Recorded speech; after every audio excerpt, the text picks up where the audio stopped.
This is Tom Fox, and this is an audio white paper on Hallmark number 3 of the 10 hallmarks of an effective compliance program, CCO authority and compliance function resources. A. CCO authority and independence. The role of the Chief Compliance Officer has steadily grown in stature and prestige over the years. In the 2012 FCPA guidance under Hallmark 3 of the 10 hallmarks of an effective compliance program, the focus was articulated by the title of the hallmark, Oversight, Autonomy, and Resources. In the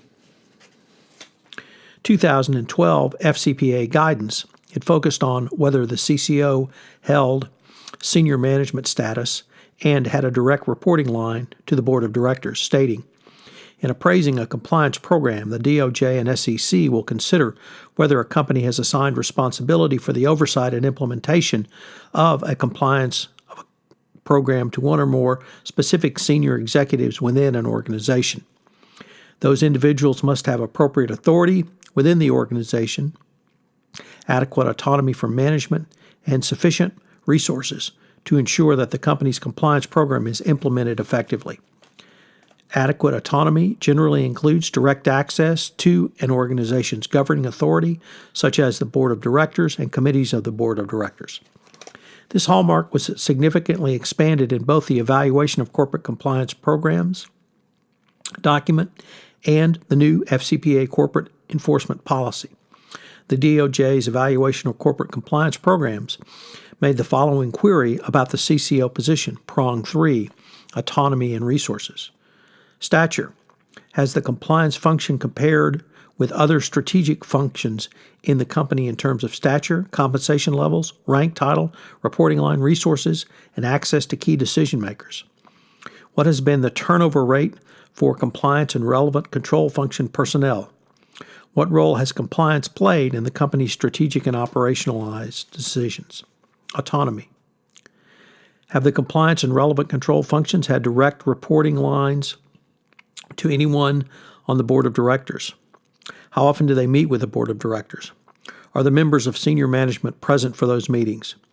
Who reviewed the performance of the compliance function and what was the review process? Who has determined the compensation, bonuses, raises, hiring, termination of compliance officers? Do the compliance and relevant control functions in the field have reporting lines to headquarters? If not, how has the company ensured their independence? In the new Department of Justice FCPA Corporate Enforcement Policy, the DOJ laid out additional factors around CCO authority. The quality and experience of the personnel involved in compliance such that they can understand and identify the transactions and activities that pose a potential risk. 2, the authority and independence of the compliance function and the availability of compliance expertise to the board. 3, the compensation and promotion of personnel involved in compliance in view of the roles, responsibilities, performance, and other appropriate factors. And 4, reporting structure of any compliance personnel employed or contracted by the company. Clearly, the DOJ is articulating that it expects true compliance professionals who understand the way compliance interacts with and supports the business. The days of law school-trained CCOs who can not read a spreadsheet are consigned to the dustbin of non-compliant history. But more than simply compliance professionalisms, companies must compensate and promote compliance professionals within their organization. Simply burying someone in the compliance function of a law department because they cannot cut it will no longer suffice. There is a new requirement for compliance independence. The DOJ has not taken a position on whether a general counsel can also be the CCO. However, this new language would seem to signal the death knell for the dual GC-CCO role. It may also signal the larger issue that the CCO should have a separate reporting line to the board, apart from through the general counsel. While the DOJ's stated position that it does not concern itself with whether the CCO reports to the GC or reports independently, it is more concerned about whether the CCO has the voice to go to the chief executive officer or the board of directors directly and not via the general counsel. If the answer were yes, the DOJ would want to know if the CCO has ever exercised that right. Yet, the evaluation comes as close to any time previously in articulating a DOJ policy that the CCO must be independent of the GC's office. Therefore, if your CCO still reports up through the GC, you must have a demonstrable evidence of both CCO independence and actual line of sight authority to the board of directors. Mike Volkov has said of this change, the new language includes the addition of authority of the compliance function and the reporting relationship of the compliance function to the board of directors. I'm not trying to make a mountain out of a molehill, but the term authority reinforces the overall trend of maintaining an empowered CCO in corporate governance structures. Additionally, the CCO's access to the board and regular reporting to the board is emphasized with the new language and reflects the increasing concern over the importance of regular reporting by the CCO to the board. Here are some questions you should consider in evaluating this prong. First and foremost, is the CCO a part of the senior management or C-suite? Is the CCO part of regular meetings of this group? Who can terminate the CCO? Is it the CEO, the audit committee of the board, or does CCO termination require approval of the entire board? Most importantly, could a person under investigation or even scrutiny by the CCO fire the CCO? If the answer is yes, the CCO clearly does not have the requisite independence. Additional questions to consider are A, who can overrule a decision by a CCO within an organization, and B, who is making the decisions around salary and compensation for the CCO? Is it the CEO, the general counsel, the audit committee of the board, or some other person or group? Once again, for the compliance professional, the new DOJ corporate enforcement policy makes the importance of a best practices compliance program even more critical.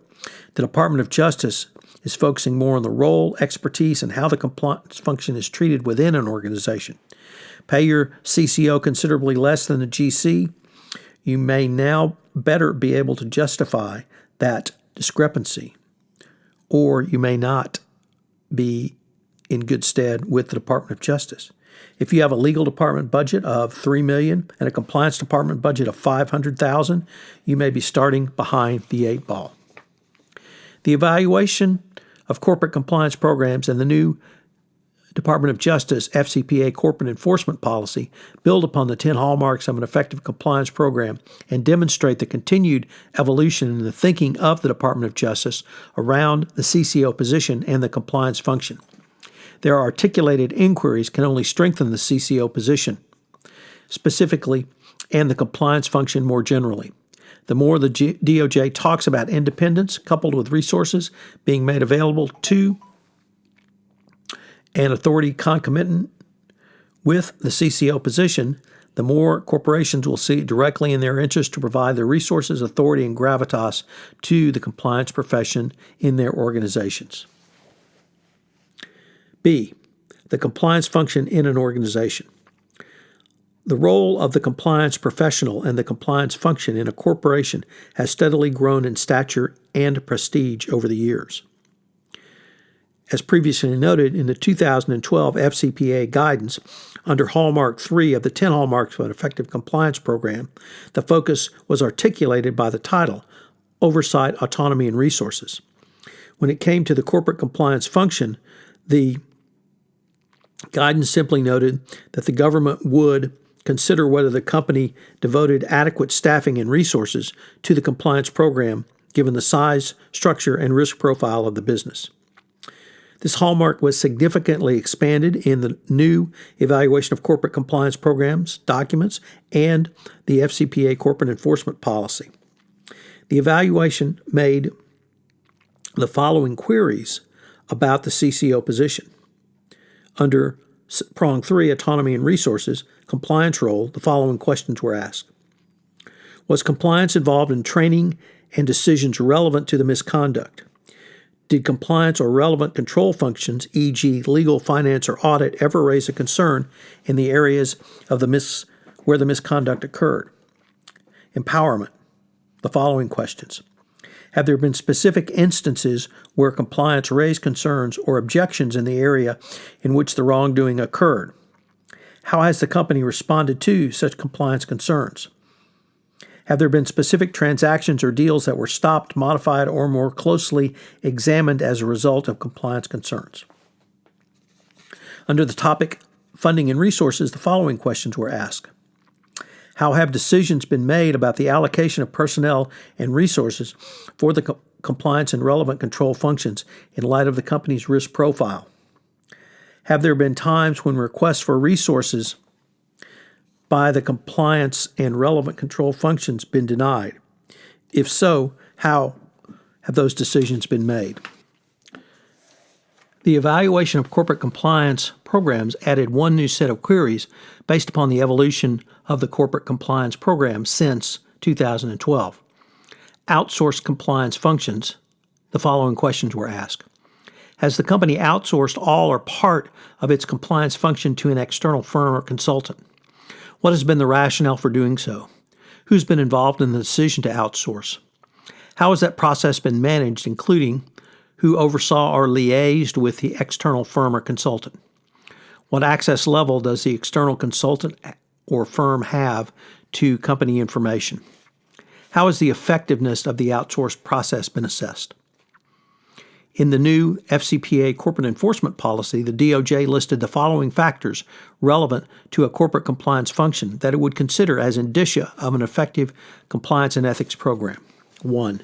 The resources the company has dedicated to compliance. 2. The quality and experience of the personnel involved in compliance, such that they can understand and identify the transactions and activities that pose a potential risk. 3. The authority and independence of the compliance function and the availability of compliance expertise to the board. 4. The compensation and promotion of personnel involved in compliance in view of their roles, responsibilities, performance, and other appropriate factors. And 5. The reporting structure of any compliance personnel employed or contracted by the company. 1 and the first half of 3 come from the 10 hallmarks of an effective compliance program. Point 2, the second half of points 3, 4, and 5 come from the Department of Justice's FCPA pilot program from April 2016. Under Part 3, entitled Timely and Appropriate Remediation in FCPA Matters.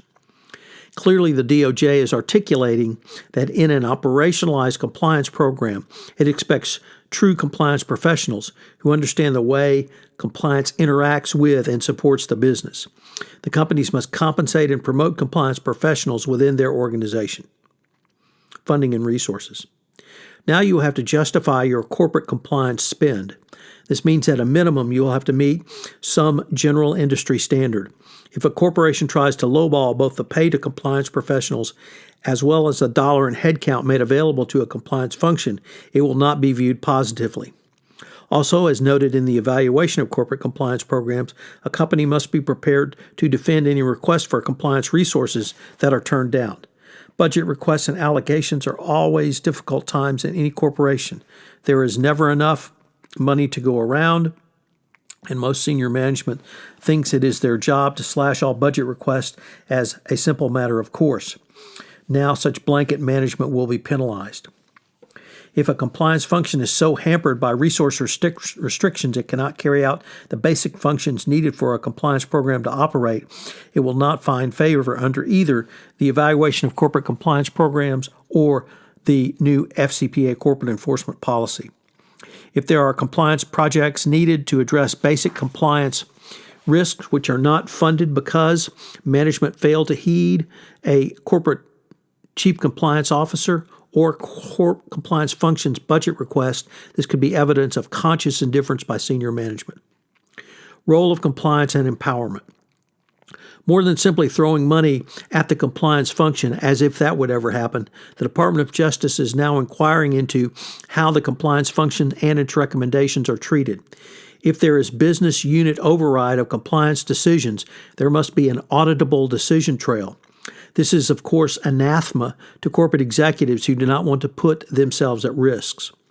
But more than simply preventing management override, a corporate compliance function has to be empowered by the board and chief executive officer to intervene in business decisions that implicate the company's ethics and compliance issues.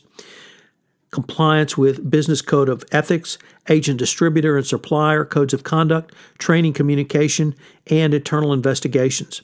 If a company considers a business decision or practice that implicates the company's ethical principles, the compliance function must have the authority to weigh in and ensure that ethical principles and compliance issues are factored into business decisions.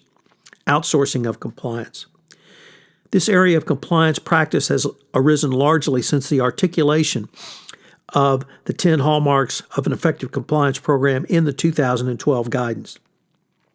While this might make sense from a cost perspective, it can be largely problematic if it is not managed properly. Rarely do outsiders have the same access as corporate employees, particularly in a function as important as compliance. Additionally, there will never be the trust level with outsiders there is with someone who wears the same color shirt as the employees. Here, a company must not only have a rationale in place, which will largely be cost-saving, a company must also have a mechanism in place to assess on an ongoing basis any outsourced compliance function. This will be beyond the reach of probably 99% of employees engaged in such outsourcing. The evaluation of corporate compliance programs and the new FCPA corporate enforcement policy both demonstrate the continued evolution in the thinking of the Department of Justice around the corporate compliance function. Their articulated inquiries can only strengthen a corporate compliance function specifically and the compliance profession more generally. The more the DOJ talks about the independence of the compliance function, coupled with the resources being made available and authority concomitant with the corporate compliance function, the more corporations will see it directly in their interest to provide the resources, authority, and gravitas to compliance positions in their corporations. This is the end of the audio white paper on Hallmark 3 of the 10 hallmarks of an effective compliance program. This is Tom Fox again. I hope you have enjoyed this audio white paper.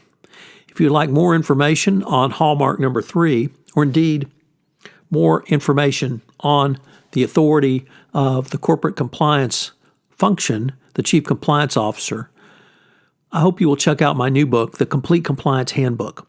It will be published in April 2018 by Compliance Week. You can find out more information on it, and it's available for pre-order on my website, www.fcpacompliancereport.com. This is Tom Fox. I'm the Compliance Evangelist. If you would like a written copy of this white paper, please contact me at tfox@tfoxlaw.com. Thank you again for listening.